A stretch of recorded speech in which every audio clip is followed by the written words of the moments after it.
dia di sini kemudian semua yang sudah mulai, bahkan dia yang sudah memberkati kita ada sampai pada malam ini.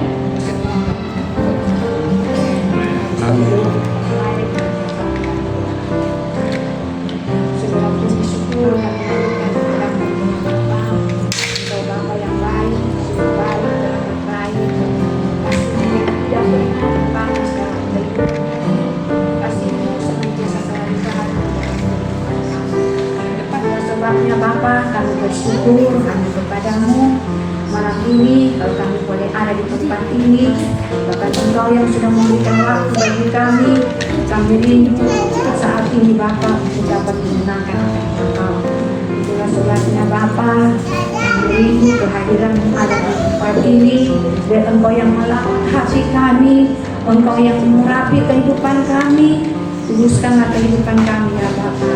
Biar sebentar puji-pujian dan penyembahan yang kami akan naikkan di hadapan-Mu ya Bapa, ini menjadi satu upaya yang bermohon dan berindu dimakan oleh Engkau. Terima kasih banyak Bapa, terima kasih Tuhan Yesus. Biar Engkau yang bertata di tempat ini, biar Engkau yang ambil alih di tempat ini ya Bapa. Roh Kudus yang bekerja di tempat ini dan di umat-umat-Mu. Biar ibadah kami senantiasa selalu dapat menyenangkan. Terima kasih banyak Bapa, terima kasih banyak Tuhan Yesus. Ini doa kami syukur, kami akan menaikkan pada saat ini. Terima kasih banyak Bapa. Kita bangkit semua berdiri, ada yang melakukan berkata, pujian dan syukurku ku bawa padamu.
Puji Tuhan, Tuhan Yesus baik. Tuhan Yesus luar biasa dalam kehidupan kita semua. Terima kasih atas kesempatan yang diberikan kepada kami untuk memberikan kesaksian tentang cinta kasih Tuhan yang luar biasa dalam keluarga kami. kalau mau menyaksikan cinta kasih Tuhan sangat banyak, ya sangat banyak. Hari lepas hari Tuhan selalu pelihara. Itu satu kebaikan Tuhan yang luar biasa bagi kami sekeluarga. Di mana Bapak Ibu tahu kami tinggal terpisah-pisah semua ya, terpisah-pisah. 2 di Qatar, 1 waktu itu di Surabaya, 1 di Malang, dan saya sendiri di sini. Tapi saya percaya Tuhan selalu pelihara, Tuhan selalu jaga, Tuhan selalu satukan dalam doa, dalam kasih senantiasa. Walaupun di sini kadang-kadang saya pada dasarnya penakut ya Bapak Ibu, tapi saya juga heran kenapa kalau saya sudah, kadang-kadang kalau saya di jalan, aduh saya takut ke pintu, kadang-kadang seperti itu. Tapi saya pas masuk rumah sudah hilang rasa takut itu. Saya yakin itu mungkin itu hal kecil, tapi saya tahu itu adalah tuntunan Tuhan, pemeliharaan Tuhan. Ya, banyak hal yang terjadi dalam hidup kami. Mungkin satu yang saya saksikan bahwa kesetiaan kita kepada Tuhan tentang kemarin Agustus 2025 itu ada mutasi besar-besaran di lingkungan Pemprov Sulsel, khususnya di Nakes. Ya, waktu itu kita satu Pemprov itu, Nakes itu yang dipindahkan itu ada di mutasi itu ada 800 lebih. Pertama kali dalam sejarah mungkin berdirinya Pemprov itu Nakes dipindah dalam 800 lebih, dan termasuk saya di dalamnya. Waktu itu saya bertanya, kenapa yang kita dipindah ini semua yang 45 tahun ke atas, bahkan tinggal 1 bulan pensiun, setengah bulan pensiun itu sudah masih dimutasi juga. Tapi puji Tuhannya waktu itu saya dengar teman-teman saya semua pada mengumpul, ini apa maunya. Tapi saya bersyukur waktu itu saya hanya bilang begini, saya tahu Tuhan punya maksud, walaupun saya bingung kenapa kita dipindah sebegini banyaknya, dan maksudnya di rumah sakit siapa yang mau melayani seperti ini. Dan ternyata saya dipindah di klinik pelatihan kesehatan Bantabantaeng, di mana jelas beban kerja berkurang. Tapi saya senang bekerja, dan saya sebenarnya seperti itu saya agak kurang, tidak ada pekerjaan. Cuma satu yang saya tahu bahwa ternyata Tuhan itu punya maksud dalam kehidupan saya, di mana bapak saya itu sudah sangat membutuhkan saya. Kemarin itu bapak sama mama itu di kampung itu mereka tinggal berdua karena mama saya susah sekali dicarikan orang. Dia bilang saya tambah repot kalau ada orang. Ternyata saya pindah di klinik itu, saya hanya kerja 3 kali dalam seminggu. Dan puji Tuhannya, saya tidak pernah meminta untuk diberikan WFA di hari Jumat dan Senin.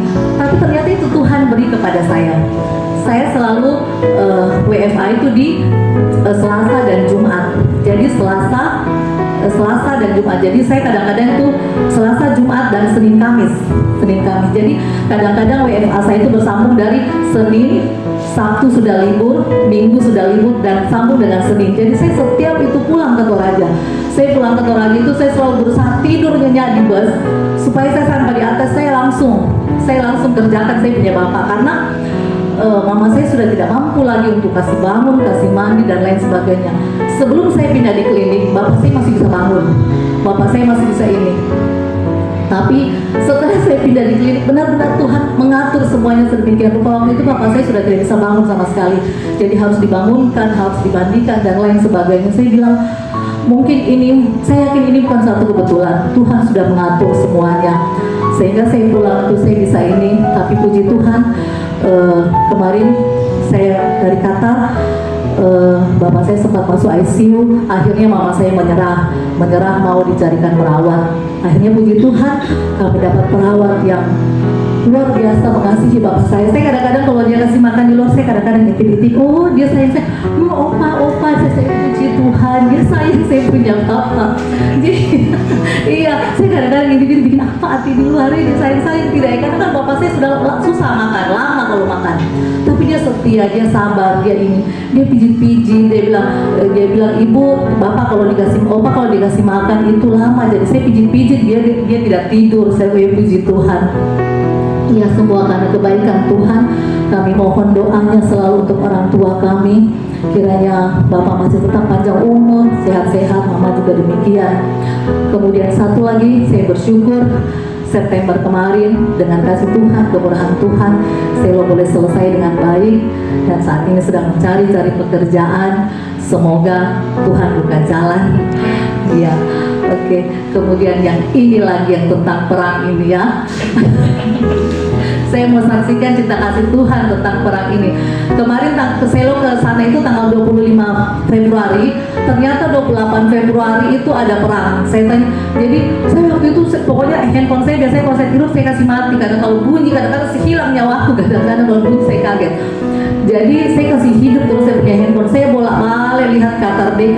Saya bangun sedikit, saya intip Qatar Day, ada tidak berita. Setiap saya terbangun saya lihat lagi ada tidak berita di Qatar Day.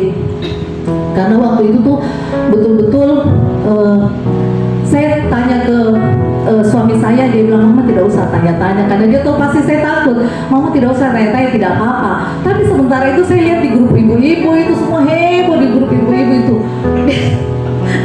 Saya lihat di grup ibu-ibu itu, tadi dengar tidak ini kayak di atas kepala. Saya sudah mulai aduh bagaimana ini sudah di atas kepala. Dia bilang, iya tadi dengar di atas kepala. Ini jendela semua bergetar, sedikit-sedikit jendela bergetar. Di kompleks ini ada jendela yang pecah dan lain sebagainya. Saya sudah mulai aduh Tuhan bagaimana ini. Saya tanya papanya Selo. Dia bilang tidak apa-apa berdoa, tidak apa-apa. Saya tanya Selo bilang tidak apa-apa mas. Saya tanya Nadine, good, kata dia. Aduh Nadine lebih parah. Ini saya bilang aduh Nadine, really good? Dia bilang yes good. Ya good lah kalau begitu Nadine. Jadi saya telepon Nadine bagaimana? Dia bilang good. Tapi saya Tuhan juga baik-baik saja, tidak ada kecemasan. Saya puji Tuhan lah. Saya bilang Tuhan Yesus baik, Tuhan jaga, Tuhan pelihara. Jadi kadang-kadang saya kadang-kadang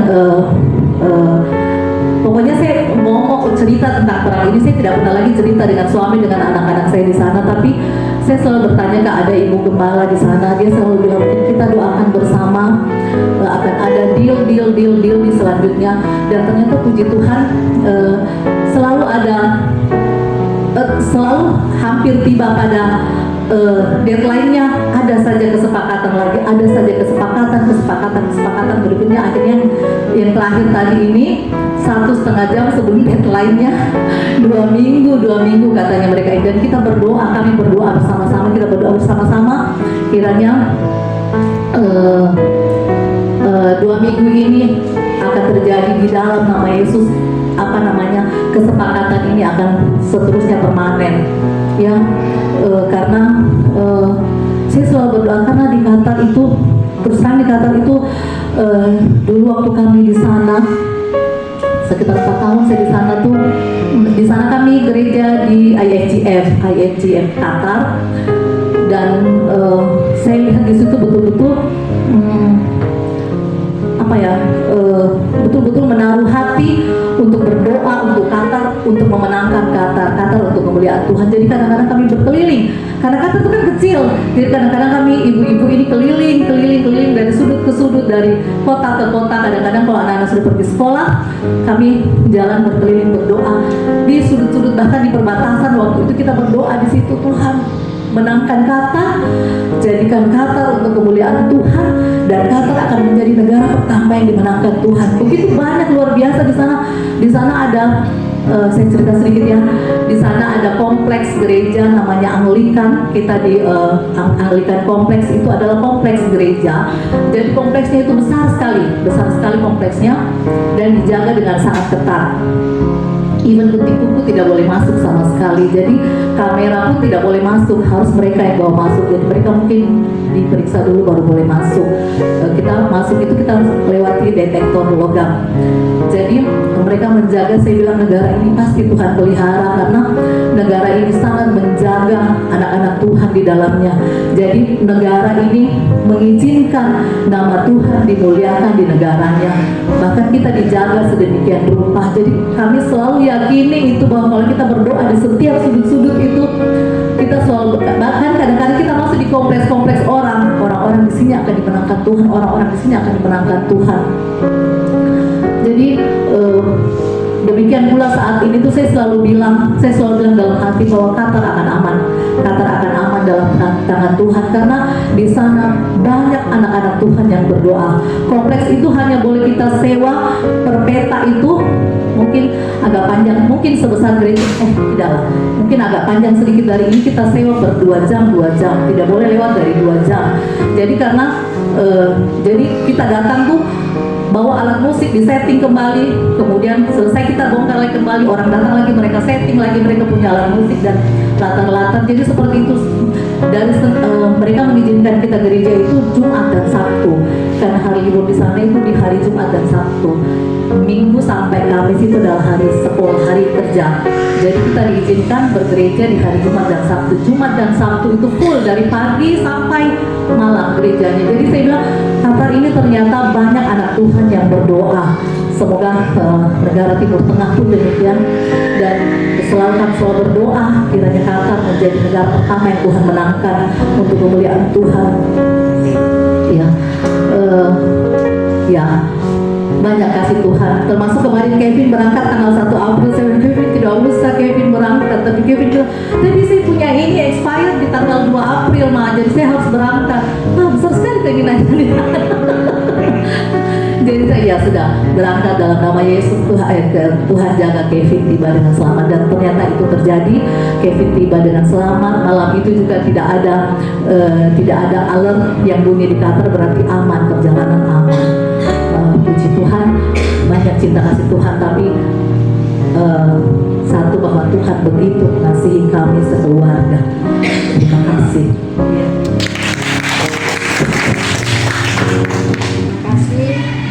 Dulu yang sudah memberkati kita dan kita semua dengan kesaksian.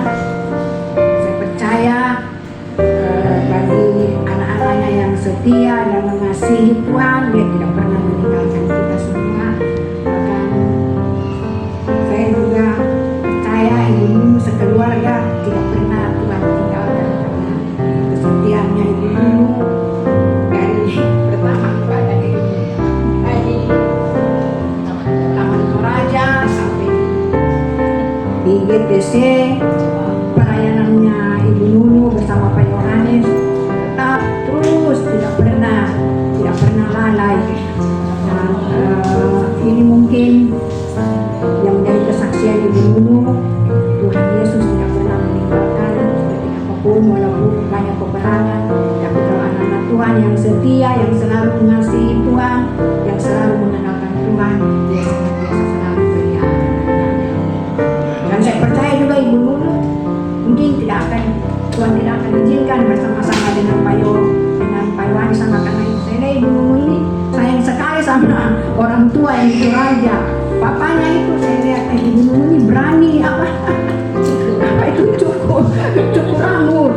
Nah ini orang tua ini kalau pakai itu cukur ini, ya itu betapa baiknya kalau anak-anak yang mengasihi akan menggunakan orang tua, dan itu yang menjadi berkat bagi kita semua.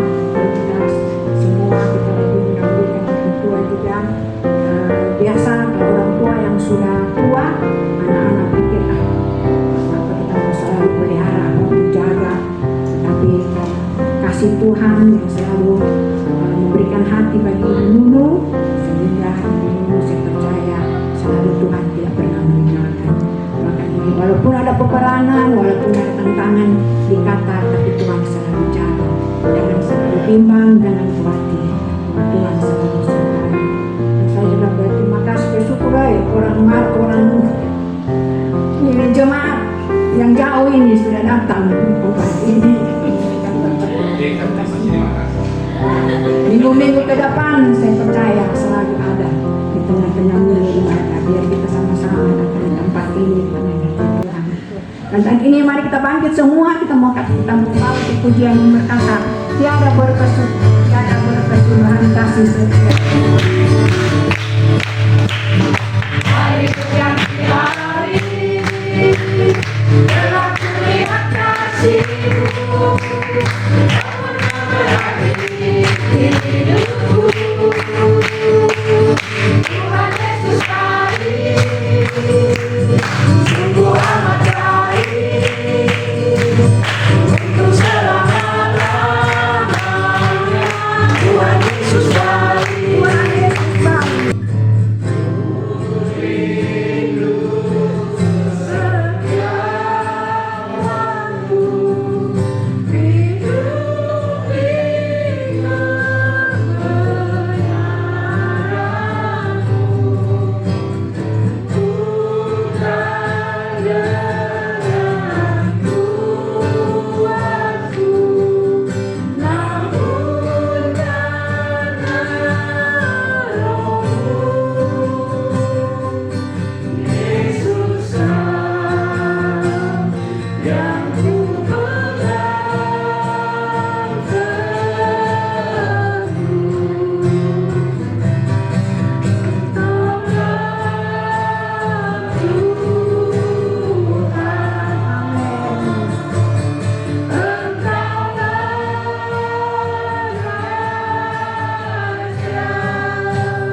Tuhan, malam hari ini kita semua boleh tiba di tempat ini mengikuti ibadah tengah minggu. Saya percaya ya, semua karena kasih dan kemurahan Tuhan kita malam hari ini, sekalipun tengah minggu pasti semuanya pada sibuk bekerja dan lain sebagainya ya aktivitasnya. Tapi puji Tuhan, Bapak Gembala tidak bersama dengan kita, tetapi Bapak, Ibu, dan Saudara semua boleh hadir di tempat ini, itu luar biasa. Pasti Tuhan senang sekali. Saya aja senang dan terharu, karena jujur aja saya juga agak-agak sulit gitu datang biasa kalau di pertengahan minggu ini ya. Tapi luar biasa, puji Tuhan. Sekali lagi saya terima kasih kepada Bapak Gembala dan Ibu Gembala yang mungkin hari ini beliau sedang pelayanan di Manado, tapi saya percaya kemuliaan kebesaran hanya bagi Tuhan saja, sehingga malam hari ini boleh sharing kebenaran firman Tuhan. Puji Tuhan Bapak Ibu, saya akan mengajak kita untuk melihat, kita buka dahulu Alkitab kita di Kejadian pasal yang ke-16. Kita akan membicarakan seorang tokoh yang mungkin kita semua pasti sudah kenal tokoh ini, hanya jarang-jarang dibahas ya Bapak Ibu. Nah, di sini sudah tertayang ya, judulnya adalah tokohnya yaitu bernama Hagar. Ya, kita akan melihat sedikit review tentang Hagar Bapak Ibu Saudaraku ya. Pendek saja kita akan lihat, silakan.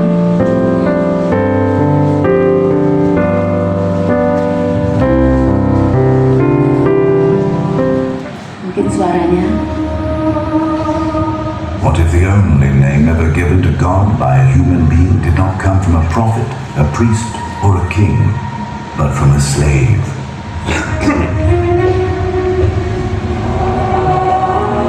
She was taken from Egypt as property, given to a man she did not choose. Used to bear a child for a woman who could not conceive, and when the plan worked, she was punished for it. She was mistreated until she ran into the desert, pregnant and alone, with nothing. And in that wilderness, something happened that had never happened before and would never happen again in the entire Bible. A slave woman gave God a name, El Roi, the God who sees me. But that was only the beginning. What came later would push her further than the desert ever did, to a moment so devastating that all she could do was sit down, turn away, and cry out, Let me not look on the death of the child.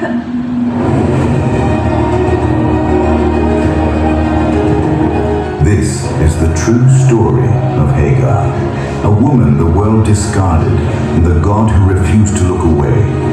Stay with us until the end, because what God did when she had nothing left will stay with you long after this story is over. If this story speaks to you, please subscribe. Puji Tuhan Bapak Ibu Saudaraku, saya hanya cuplik sedikit aja ya, karena kalau semuanya nanti kepanjangan saudara. Puji Tuhan ya. Bapak Ibu Saudaraku, malam hari ini saya menyampaikan seorang tokoh yang kita tadi sudah lihat, yaitu Hagar ya. Nah, kita perlu luruskan terlebih dahulu Bapak Ibu Saudaraku ya, karena Hagar, seringkali tokoh Hagar ini kalau kita dengar pasti konotasi kita seringnya adalah negatif, ya kan? Benar tidak saudaraku ya? Seringkali kita teringat akan sepupu kita mungkin ya, atau kita teringat tentang seorang yang seolah-olah merampas haknya Sarah gitu ya. Jadi konotasinya itu negatif karena dia adalah seorang istri kedua gitu ya. Tetapi perlu kita pahami Bapak Ibu Saudara, langsung aja kita akan membuka di dalam Kejadian pasal yang ke-16 ya. Kejadian pasal ke-16 kita akan belajar siapa Hagar itu ya. Nah, dari sini kita akan meluruskan pandangan kita seturut akan Alkitab ya. Apa yang firman Tuhan katakan tentang siapa Hagar, supaya kita punya cara pandang yang benar gitu ya. Hagar adalah budak atau hamba dari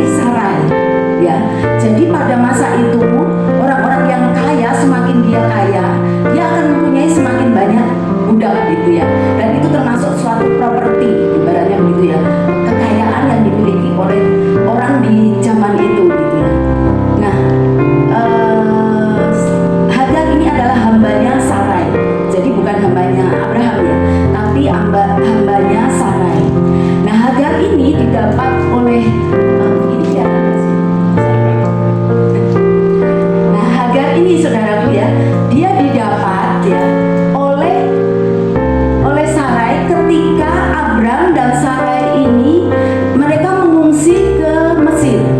Bapak Ibu bisa baca di Kejadian 12. Saat itu terjadi kelaparan yang hebat. Kemudian Abram dan Sarai mengungsi ke Mesir, begitu ya, seturut akan apa yang Tuhan suruh kepada mereka, begitu ya. Nah di situ Sarai ini kan begitu cantik ya, parasnya sangat cantik. Mungkin di video tadi sepertinya kurang cantik gitu ya bikinnya ya. Karena Sarai itu ke Mesir itu usianya 65 kira-kira.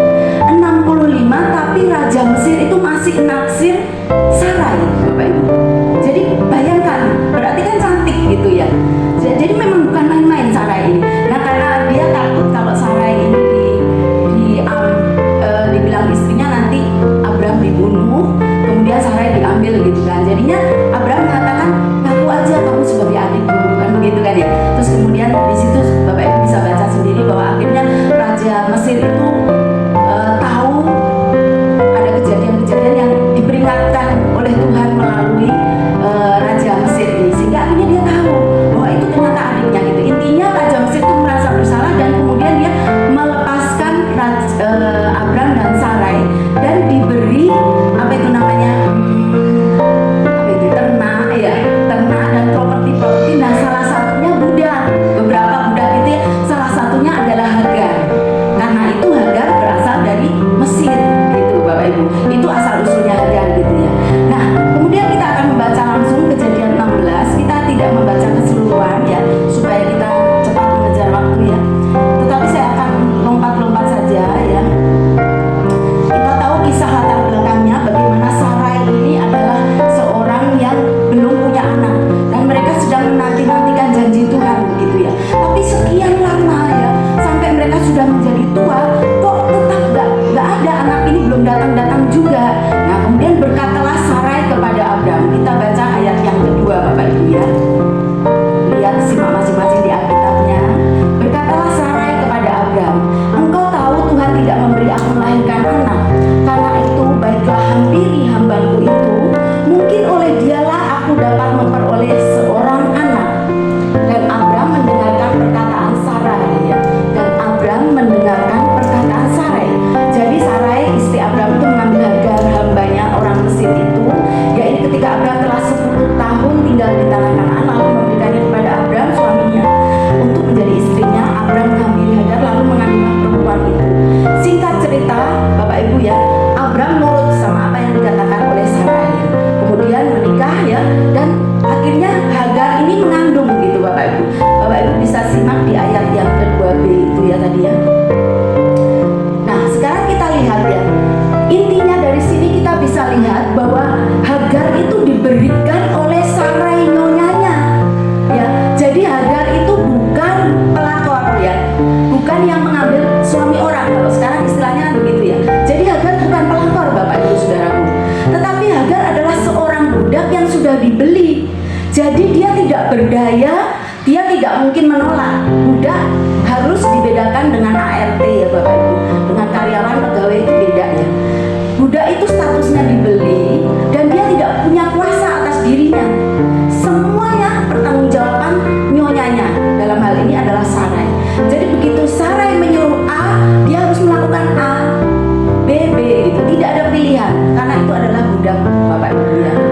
Nah jadi sebetulnya yang mengatur semuanya itu adalah Sarai begitu. Jadi Hagar ini sebetulnya dia tidak punya andil untuk apa namanya ya, masuk di dalam lingkaran masalah itu awalnya begitu kan ya. Nah sekarang Bapak Ibu kita melihat ya, di saat itu akhirnya Hagar itu mengandung gitu ya. Hagar mengandung, kemudian kita lihat yang selanjutnya. Apa yang terjadi setelah Hagar mengandung Bapak Ibu? Coba kita lihat. Menyahut. Nah, kita lihat sekarang di ayat 4b. Mari Bapak Ibu kita sekarang ke ayat 4 ya. Ayat 4b, Kejadian 16 ayat 4b. Ketika Hagar tahu bahwa ia mengandung, maka ia memandang rendah akan nyonyanya, yaitu Sarai. Nah, Bapak Ibu Saudara, ketika dia sudah berhasil mengandung, tentunya dia kan merasa apa itu namanya ya? Apa itu namanya? Posisi dia itu loh.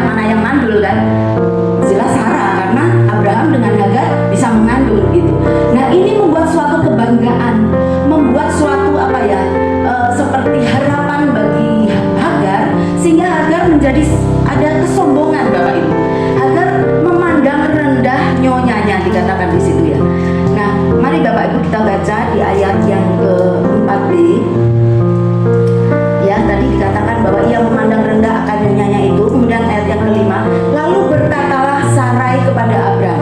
Nah, hal ini saudaraku mengesalkan Sarai. Sarai yang awalnya itu yang pikir dengan punya anak melalui budaknya gitu ya. Anak itu Bapak Ibu ketika lahir nanti itu akan otomatis menjadi anaknya siapa Bapak Ibu? Anaknya Sarai ya. Jadi ketika anak itu nanti lahir, otomatis anak itu akan menjadi anak dari nyonyanya, bukan anak Hagar lagi begitu. Jadi secara status anak itu akan memiliki ahli waris keturunan Abraham begitu. Ya, dan hal ini saudaraku mengesalkan Sarah ketika dia tahu bahwa Hagar mulai sombong gitu. Karena itu dia marah kepada Abram. Coba kita lihat ayat yang kelima. Penghinaan yang kuderita ini adalah tanggung jawabmu, katanya Sarai ini ya kepada Abram. Akulah yang memberikan hambaku ke pangkuanmu, tetapi baru saja ia tahu bahwa ia mengandung, ia memandang rendah aku. Tuhan kiranya yang menjadi hakim antara aku dan engkau, kata Abram kepada Sarai. Ayat yang ke-6. Nah, sampai situ dulu Bapak Ibu. Agak aneh ya sebetulnya ya kalau dipikir ya. Tadi yang mengusulkan untuk menikahi budaknya siapa Bapak Ibu? Sarai ya. Tapi begitu berhasil, misinya kan tadi menikahi budaknya supaya punya anak gitu ya. Berhasil nggak Bapak Ibu? Berhasil ya. Tapi begitu berhasil apa? Marah ya, ngereok sendiri ya Sarai ya. Nah itulah uniknya wanita Bapak Ibu ya. Mungkin kalau ini masuk dalam ibadah kalau wanita cocok ya. Gitu ya. Wanita biasa sign ke kiri, beloknya kemana Bapak Ibu? Kanan ya. Itu ciri khas wanita. Tapi saya tidak. Enggak ya saudaraku, sebetulnya enggak selalu demikian ya. Mungkin dia itu kurang minum aqua kayak gitu ya. Jadi kayak loadingnya lama. Oh ya ke kanan ke kiri gitu ya. Tapi memang di sini nampak bahwa Sarah ini benar-benar apa ya? Kayak terbawa oleh emosi, baik karena mungkin hormon juga ya. Wanita dipengaruhi oleh hormon, itu perlu diketahui bapak-bapak semuanya ya. Jadi ada kalanya itu tensi meningkat dengan tajam ya. Tapi begitu wanita itu penuh dengan kasih sayang, maka dia akan juga penuh dengan kasih sayang kepada sekelilingnya, kepada anak-anaknya, kepada suaminya, begitu kira-kira ya. Nah, tetapi Sarah ini jadi jealous begitu, kesal dengan Hagar ini, dan dia bukan marahin Hagar langsung ya, tetapi dia kembalikan kemana? Ke Abram lagi. Pusinglah awak ya saudaraku ya. Jadi dimarahin lagi si Abram ini. Kemudian kita lihat ayat yang ke-6. Kepada Sarai, hambamu itu di bawah kekuasaanmu, perbuatlah kepadanya apa yang kau pandang baik. Nah, dari sini Abraham menyatakan bahwa hambamu itu kuasamu. Nah, di sini sekali lagi Abraham menekankan bahwa Hagar itu hambamu. Jadi dia itu di bawah kuasamu gitu. Sebetulnya Abraham juga hendak ngingetin Sarah gitu ya. Sebetulnya ini semua kan dalam apa ya, maksudnya Sarah semuanya yang membuat rencana ini semua gitu ya. Dan kemudian Bapak Ibu ketika Abraham mengatakan demikian, Sarah merasa apa ya, mungkin merasa makin mendidih di hati gitu ya, mendidih yang negatif gitu saudaraku ya. Lalu Sarai menindas Hagar sehingga Hagar lari meninggalkannya. Ayat yang ke-6b Bapak Ibu ya. Sehingga Hagar lari meninggalkan Sarai nyonyanya, dan dia lari menuju ke arah Mesir. Jadi menuju ke Syur ya, itu menuju ke arah Mesir, di mana asal usul dia berada gitu ya. Tapi Bapak Ibu, Hagar pun tidak yakin dia bisa nyampe ke sana apa enggak, karena kondisi dia sedang mengandung. Kalau Bapak Ibu lihat tadi video review tadi ya, nampak bahwa dia sedang berjalan di padang gurun dalam keadaan mengandung. Ya tentu saja hal yang sangat berat harus melakukan perjalanan yang begitu panjang begitu ya. Nah, di dalam perjalanan itu Bapak Ibu Saudaraku, kita lihat ayat yang ke-7.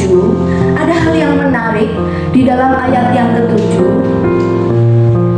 ya. Malaikat Tuhan pada saat pelarian Hagar ini, ternyata malaikat Tuhan menjumpai Hagar dekat suatu mata air di padang gurun, yakni dekat mata air di jalan ke Syur. Kemudian kita lihat, kita perhatikan ayat 7 Bapak Ibu ya, biar kita nggak terlalu fokus sama slide ya, tetapi kita lihat di Alkitab ayat yang ke-8, kata malaikat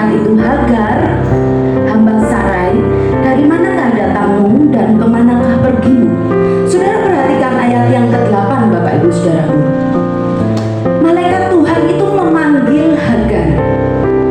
Di sini malaikat Tuhan bisa aja mungkin langsung berkata apa gitu ya, kamu mau kemana dan lain sebagainya. Tetapi malaikat Tuhan sengaja jelas memanggil nama Hagar, nama yang tidak diperhitungkan saudara, seorang budak ya. Dan pertanyaan malaikat juga bertanya dulu gitu, dia mau melihat bagaimana hati atau apa yang mau diungkapkan oleh Hagar. Dari manakah datangmu dan kemanakah pergimu? Kemudian jawab Hagar, ayat yang ke-8b, aku lari meninggalkan sarai nyonyaku.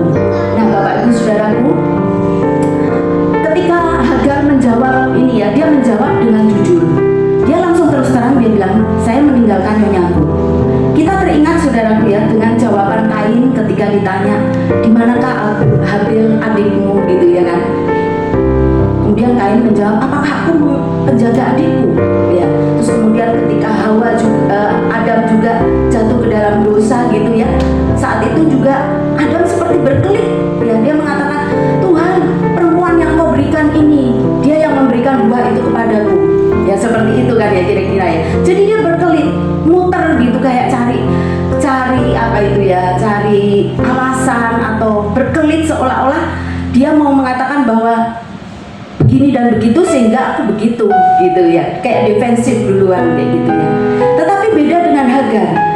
Hagar ketika ditanya dia langsung bilang bahwa aku melarikan diri dari nyonyaku. Nah Bapak Ibu Saudaraku, kita lihat penderitaan yang dialami oleh Hagar. Dia adalah korban situasi sebetulnya ya, karena dia disuruh menikah dengan Abraham begitu ya, walaupun dia seorang budak ya. Dan ketika dia melakukan kesalahan, yaitu sombong tadi ya, merasa tinggi, merasa bangga dan lain sebagainya, kemudian dia mengalami penindasan itu dan dia lari, dia merasakan hal beban yang sangat berat, akhirnya dia lari dan mungkin tidak seorang pun peduli sama dia Bapak Ibu. Tetapi Hagar berani berkata apa adanya, bahwa aku meninggalkan nyonyaku, aku lari meninggalkan nyonyaku. Bapak Ibu Saudaraku yang dikasih Tuhan, kalau kita lihat di dalam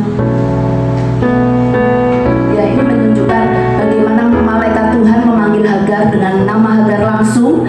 Ini menunjukkan bahwa ada pengakuan dari Tuhan ya, melalui malaikat Tuhan, bahwa Hagar adalah suatu pribadi. Jadi dia dipanggil namanya langsung ya. Dan malaikat menyuruh apa saudara? Kita lihat yang selanjutnya di ayat yang ke-9.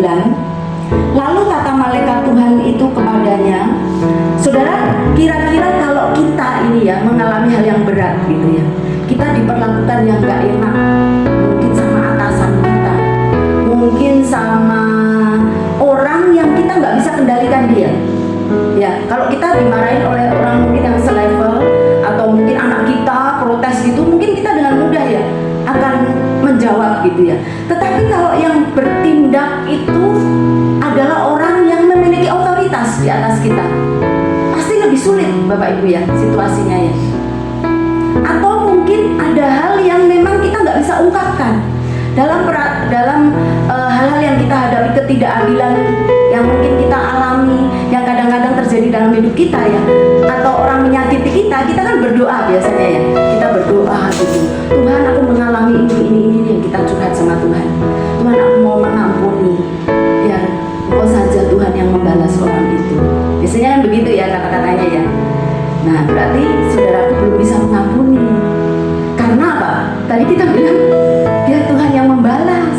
Iya kan, seringnya kan kita begitu ya, biar Tuhan yang membalas. Nah padahal harusnya kita memberkati Bapak Ibu ya.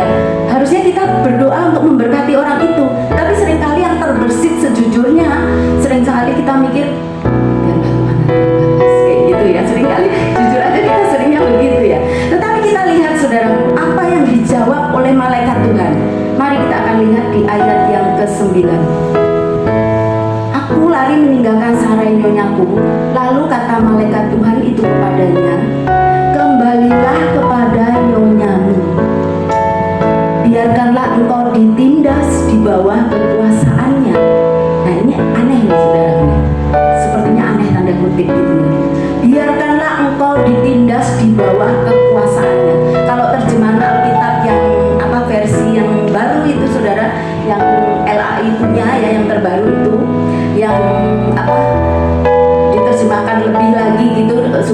lebih mudah untuk dipahami. Di situ disebutkan bahwa kembalilah kepada nyonyamu, tunduklah di bawah kekuasaannya.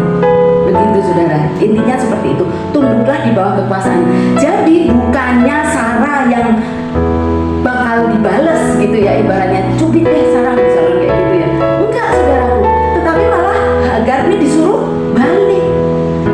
balik dan biarlah engkau ditindas, biarlah engkau tunduk. Jadi apapun, jadi intinya balik lagi jadi budaknya Sarai. Jangan minggat, balik. Seperti itu saudaraku ya. Demikian kata malaikat Tuhan kepadanya. Dan kemudian malaikat Tuhan juga memberikan penghiburan kepada Hagar.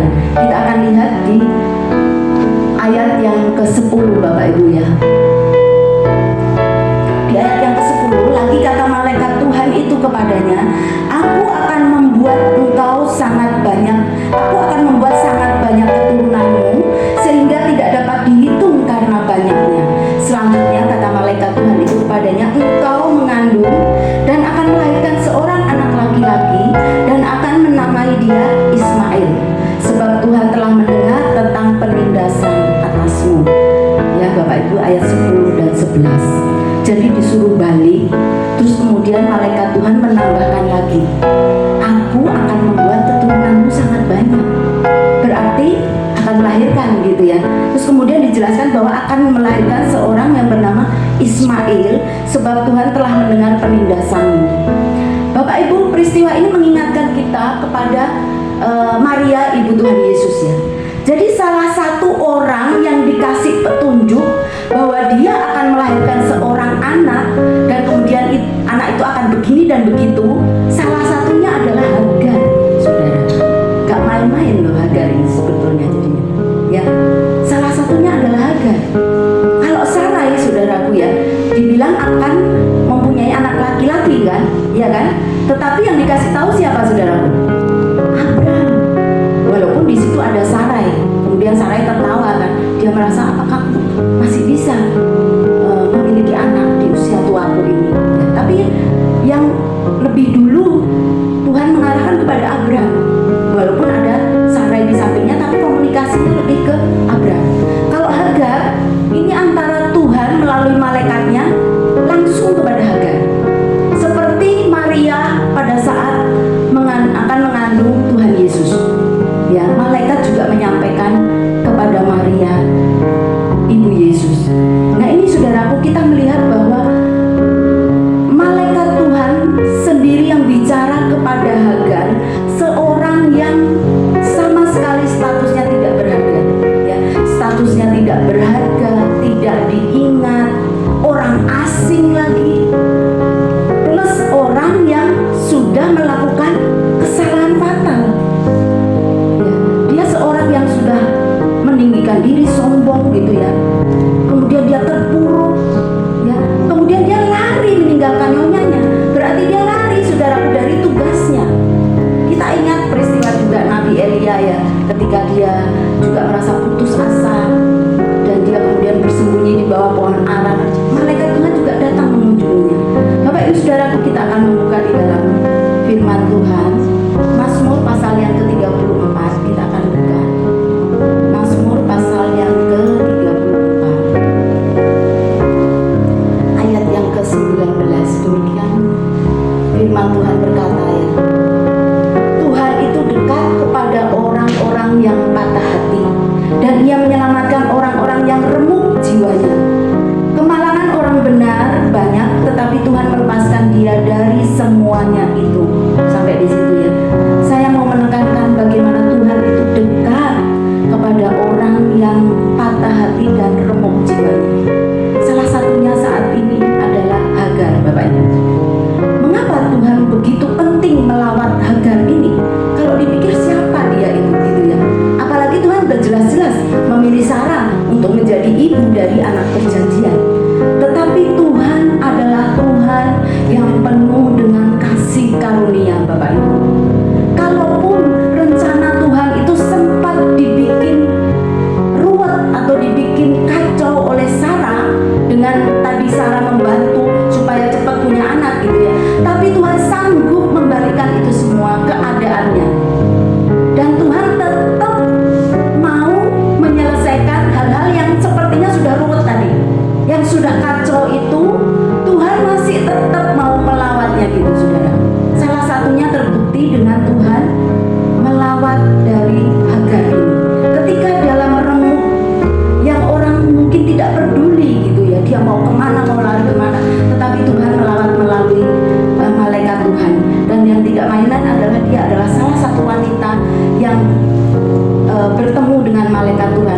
langsung. Kita akan kembali di dalam Kejadian pasal yang ke-16 lagi.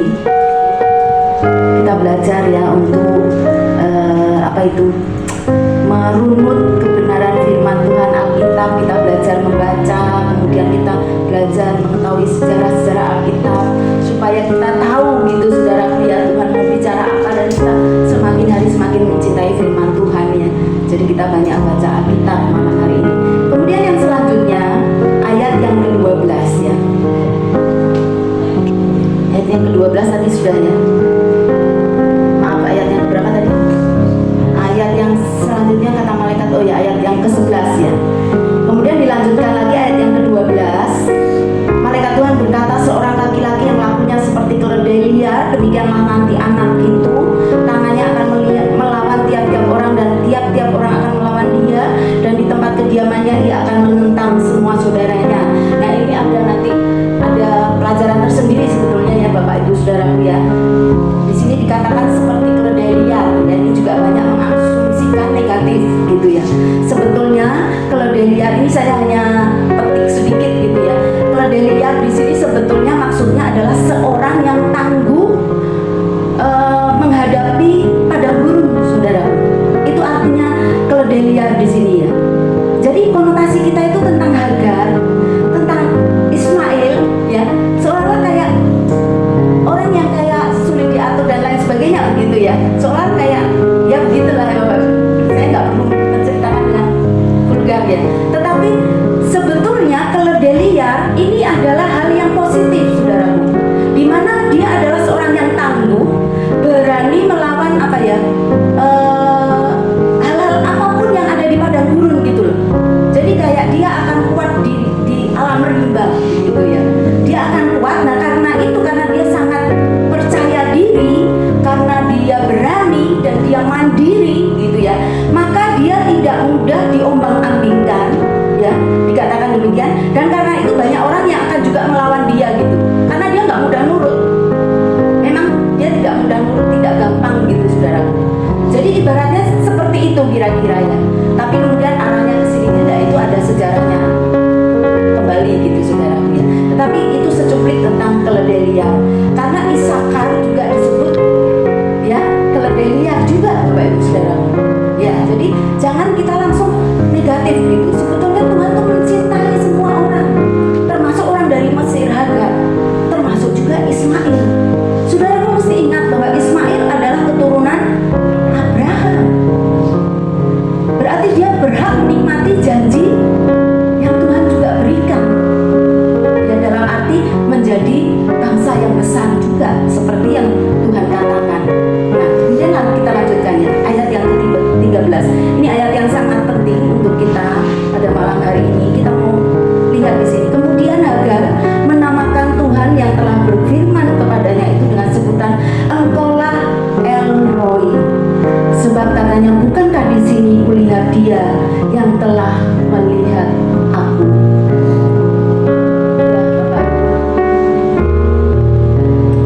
Ya, di situ kira-kira ya saya hanya sedikit memudahkan untuk membuat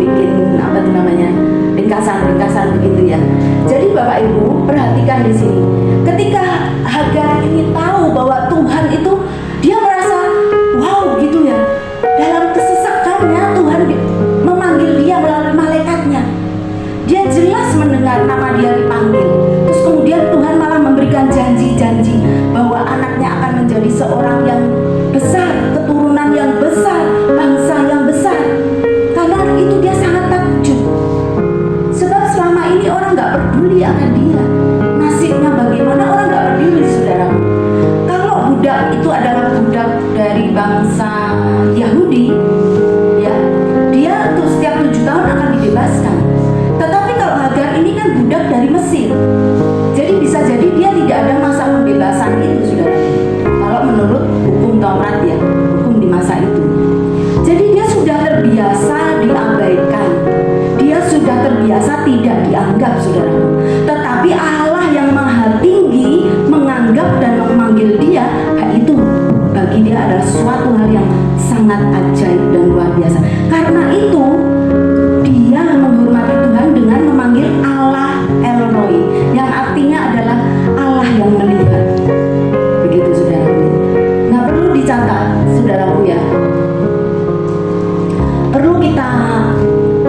catat garis bawahi bahwa Hagar adalah satu-satunya wanita yang memberikan nama kepada Allah. Satu-satunya wanita di Alkitab yang memberikan gelar nama kepada Allah. Ya, nama Allah itu kan ada Adonai, di situ saya tulis ya, Elohim, ya disebut juga El Elyon, ya kemudian Yahweh gitu ya. Tetapi yang memberi nama maksudnya seorang wanita itu hanya Hagar. Saudaraku, wanita di zaman itu adalah makhluk yang tidak diperhitungkan. Ya, saudara ingat ketika Tuhan Yesus memberikan makan 5.000 orang itu ya, itu tidak dihitung wanitanya loh. 5.000 itu laki-laki semua gitu ya. Jadi di zaman itu aja wanita tidak diperhitungkan, apalagi di zaman pada masa Abraham, saudara. Jadi kalau Hagar diberi keistimewaan untuk boleh memanggil Allah dengan sebutan El Roi, ini adalah hal yang sangat luar biasa, saudara. Suatu hak istimewa pilihan Tuhan. Jadi memang Tuhan punya rencana khusus terhadap Hagar ini. Saudara, kita lihat bahwa Allah tidak protes, ya, dia nggak protes bahwa engkau ini budak, engkau ini orang yang nggak layak dan lain sebagainya. Ngapain ngasih nama aku gitu ya? Tuhan tidak. Kita lihat, kita baca sampai seterusnya ya. Bahkan kemudian sumur itu disebut sumur Lahai Roi gitu ya. Nah, Bapak Ibu saudaraku yang dikasih Tuhan, kemudian Hagar, apakah kondisinya berubah saudaraku setelah bertemu dengan Allah? Berubah nggak saudaraku kondisinya? Kan dia suruh balik ya tadi ya. Tetap ya saudaraku ya, tetap ditindas nggak waktu balik kira-kira? Tetap ditindas saudaraku ya. Sarah tetap marah sama dia, ibaratnya tetap sentimen gitulah ya. Tetapi yang berubah apa saudaraku? Yang berubah adalah cara pandang Hagar. Cara pandang Hagar menjadi berubah ketika dia sudah berjumpa dengan Allah melalui malaikat Tuhan. Kemudian dia berkomunikasi, berjumpa pribadi dengan Tuhan dan menamakan Allah adalah El Roi. Saat itu Hagar kembali dengan kepercayaan diri yang sudah dipulihkan. Berubah saudaraku, tetapi kondisinya tidak berubah. Itulah kadang-kadang kondisi kita di dunia ini, Bapak Ibu saudaraku. Seringkali mungkin kita juga menghadapi hal-hal yang berat. Kita menghadapi ketidakadilan, kita menghadapi banyak luka-luka yang mungkin kita alami gitu ya. Dan kita tidak bisa memperbaiki keadaan karena itu di luar kendali kita. Saudaraku, terkadang hal-hal Tuhan tidak menjawab melalui perubahan yang ada. Ketika kita minta mungkin pekerjaan yang lebih baik dengan gaji yang lebih meningkat, mungkin ini satu contoh aja ya. Atau mungkin kita minta supaya suami kita, istri kita, anak kita diubahkan begitu ya. Terkadang mereka nggak berubah saudaraku, tidak seperti yang kita harapkan gitu ya. Tetapi yang berubah adalah siapa? Diri kita dulu, diri kita, cara pandang kita, ekspektasi kita saudaraku. Itu yang Tuhan utama akan berubah terlebih dahulu, baru yang lain-lain Tuhan akan menyelesaikan. Kita akan lihat lebih jauh lagi dengan cepat di dalam Kejadian pasal yang ke-21, Bapak Ibu Saudara ya. Kita akan mengakhiri apa yang dialami oleh Hagar ini di Kejadian pasal yang ke-21.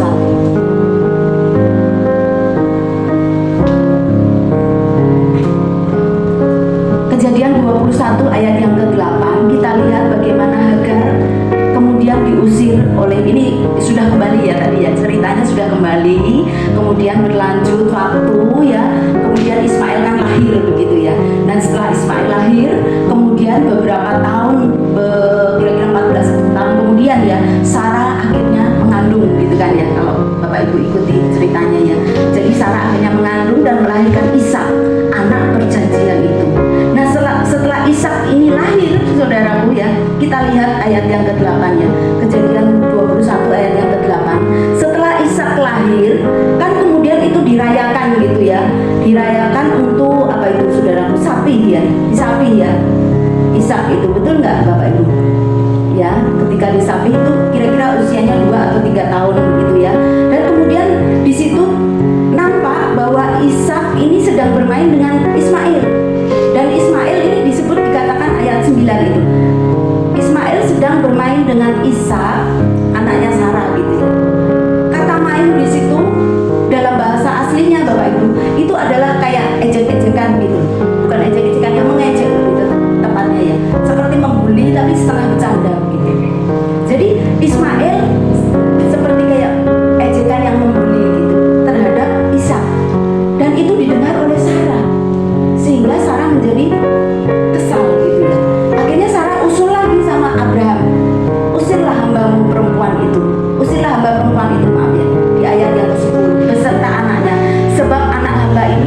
akan menjadi ahli waris bersama-sama dengan anak.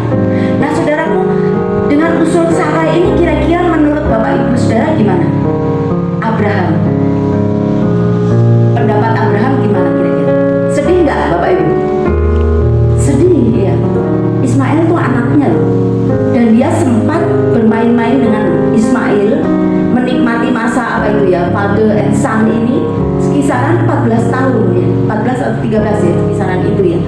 Jadi Abraham dan Ismail juga punya kedekatan, tetapi disuruh musir sekarang ketika Ismail sudah remaja kayak gitu.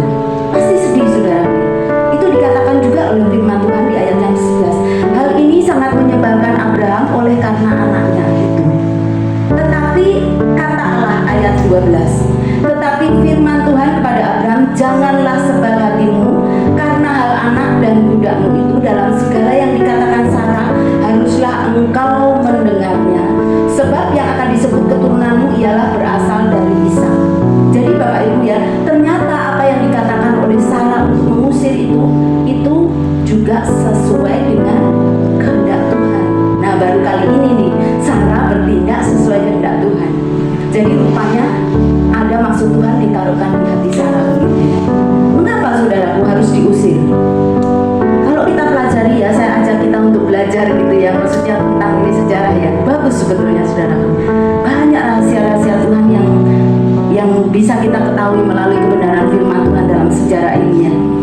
Ternyata saudaraku memang harus diusir. Begitu dia diusir, posisi Hagar itu bukan lagi seorang budak, saudara. Jadi tanggung jawabnya Ismail ini ada di pundaknya Hagar. Sudah bukan di pundaknya Abraham lagi, tetapi sudah ada di pundaknya Hagar. Dan dengan diusir, maka Ismail ini akan punya tempat bertumbuh sendiri sampai dia dewasa nanti, kemudian dia akan menikah gitu ya. Kita ingat janji Tuhan bahwa Ismail juga akan menjadi bangsa yang besar. Kalau dia terus tumbuh bersama dengan Ishak, dia nggak akan menjadi bangsa yang besar, Bapak Ibu. Dia harus dipisah dan kemudian nanti itu akan bersebelahan atau berhadapan gitu ya, daerahnya gitu ya. Jadi dua-duanya akan tumbuh menjadi bangsa yang besar.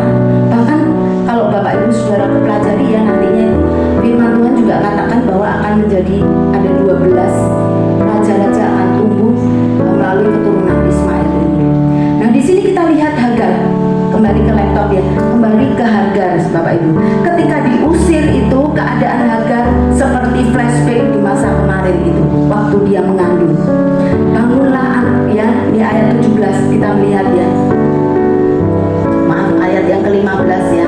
Ketika air yang di Girbal itu habis, jadi dia akan diusir di padang gurun, air itu habis ya, dibuangnya anak itu di semak-semak. Ini kondisinya sudah remaja ya saudara, dibuang di semak-semak sepemanah jauhnya, dan Hagar menangis terseduh-seduh karena anaknya. Dia tidak tahan kalau sebentar lagi anaknya mati. Tetapi kita lihat sekali lagi malaikat Tuhan datang menghampiri Hagar Bapak Ibu. Malaikat Tuhan kembali menghiburkan Hagar dan malaikat Tuhan mengatakan, bangunlah, anak ini akan hidup ya, bimbinglah dia dan aku akan membuat dia bangsa yang besar. Jadi sekali lagi janji Tuhan itu dikatakan kepada Hagar lagi. Dan saudara lihat saat itu ketika dia kehausan, tiba-tiba Tuhan mencelitkan mata dari Hagar dan dia melihat ada mata air yang bisa diberikan kepada Ismail. Sehingga kalau singkat cerita ya, karena waktu sudah semakin cepat ya saudaraku, sehingga singkat cerita kita lihat ayat yang ke-20, Kejadian 21 ayat yang ke-20, dikatakan bahwa Allah menyertai anak itu sehingga ia bertambah besar, ia menetap di padang gurun dan menjadi seorang pemanah. Jadi akhirnya Ismail tumbuh besar dan dia menjadi seorang yang tangguh di padang gurun Bapak Ibu Saudara. Saudara, apa yang bisa kita pelajari dari peristiwa Hagar ini? Ya, dengan cepat saya meringkaskan ya, bahwa Hagar adalah seorang yang tidak dipandang manusia. Kita juga orang-orang yang sebetulnya tidak berharga. Seringkali posisi kita juga tidak dilirik oleh orang. Seringkali juga kita itu siapa dengan segala kekurangan kita ya. Tetapi Tuhan memberikan kasih karunia-Nya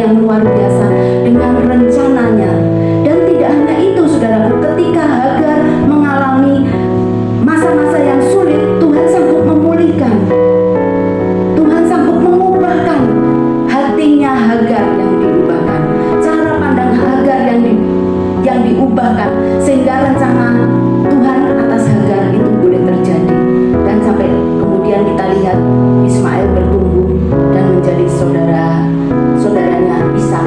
Kalau saudara pelajari dalam kitab sejarah, pada masa Abraham nanti meninggal ya, di situ yang menguburkan tidak hanya Ishak Bapak Ibu, tapi juga ada Ismail. Itu menandakan apa? Berarti Ishak dan Ismail tidak bertengkar, saudara. Ya, ada rekonsiliasi antara Ishak dan Ismail. Ya, sekalipun mungkin pernah terusir dan lain sebagainya, tetapi rencana Tuhan terjadi atas Abraham. Keturunannya semua menjadi besar dan menjadi banyak. Karena Abraham Allah pernah bilang pada Abraham, keturunanmu akan menjadi seperti bintang di langit yang tidak terhitung dan pasir di tepi laut. Ya, jadi bintang di langit seperti Ishak yang kemudian sangat banyak, dan keturunannya melalui Ismail juga tidak terhitung. Itulah janji Tuhan Bapak Ibu, bahwa janji Tuhan itu ya dan amin atas kita semua, asalkan kita mau sungguh-sungguh, kita mau taat dan nurut sama Tuhan seperti apa yang Tuhan rencanakan atas kehidupan kita. Puji Tuhan, kiranya kita bisa belajar bahwa Allah tetap melihat dimanapun kita berada, kondisi apapun, Tuhan melihat keadaan kita. Puji Tuhan, saya kembalikan kepada yang bertugas. Tuhan yang disampaikan Bapak Tony dalam doa.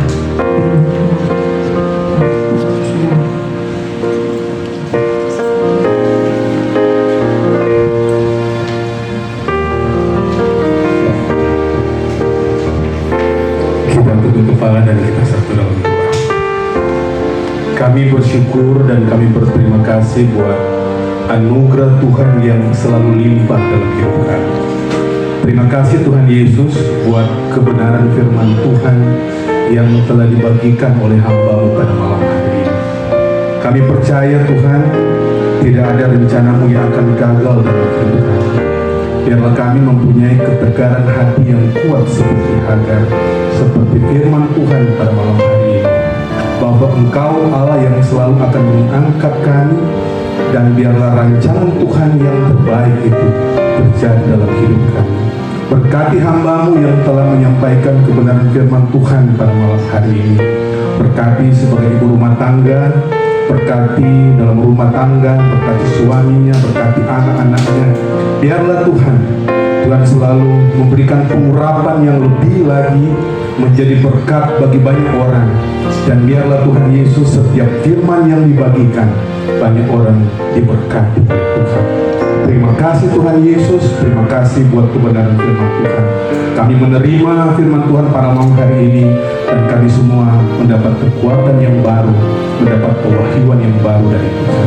Terima kasih, inilah doa ungkapan syukur kami mengucap syukur dalam nama Tuhan Yesus. Haleluya.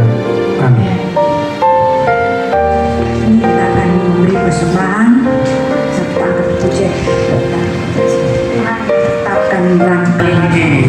Besar anugerah-Mu, melimpah kasih-Mu, semakin hari semakin bertambah. Besar anugerah-Mu, besar anugerah-Mu. Segala puji, kemuliaan, hormat hanya bagi-Mu, Bapa kami yang ada di dalam surga. Terima kasih karena Engkau terlalu baik dalam kehidupan kami. Terima kasih buat kesempatan kami pada hari ini. Kami akan menamatkan ibadah kami pada hari ini, Bapa. Biarlah kami pulang dengan selamat, tanpa kekurangan suatu apapun. Kami pulang dengan berkat yang datang daripada-Mu. Biarlah firman itu menjadi rema dan berkat dalam kehidupan kami. Kami mau mendengarkannya setiap hari dan menjadi ketaatan bagi kami. Kami akan melakukannya setiap hari. Kami percaya Bapak, seluruh berkat-Mu akan menjadi bagian dari kami. Mari Bapak Ibu, mari kita berdiri dan terimalah berkat Tuhan. Berbahagialah kita semua hidup rukun bersama, penuh dengan damai sejahtera. Bersukacitalah dan ketahuilah bahwa Tuhan itu baik. Biar para anak-anak Allah ini berdiri dengan kokoh. Mereka menjadi terang dimanapun mereka berada. Mereka menjadi garam dimanapun mereka berada. Mereka menjadi teladan dan gambar buat generasi ini. Engkau menyertai kami Bapa dalam perjalanan kami pulang, hingga tiba di rumah kami dengan selamat tanpa keperluan satu apapun untuk kemuliaan nama-Mu. Terimalah berkat Tuhan. Tuhan memberkati engkau dan melindungi engkau. Tuhan menyinari engkau dengan wajahnya dan memberi engkau kasih karunia. Tuhan menghadapkan wajahnya kepadamu dan memberi engkau damai sejahtera, limpah rahmat, supaya diberkatilah kehidupanmu. Diberkatilah saat engkau keluar dan saat engkau masuk. Diberkatilah keluargamu dan orang-orang yang engkau kasihi. Diberkatilah segala pekerjaan tanganmu dan semua studimu. Kiranya apa saja yang dikerjakan tanganmu dibuat Tuhan berhasil dan mendapat untung.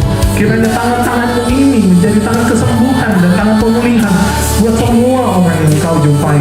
Dan Tuhan menyertai engkau berdiam dalam kehidupanmu sampai selama-lamanya.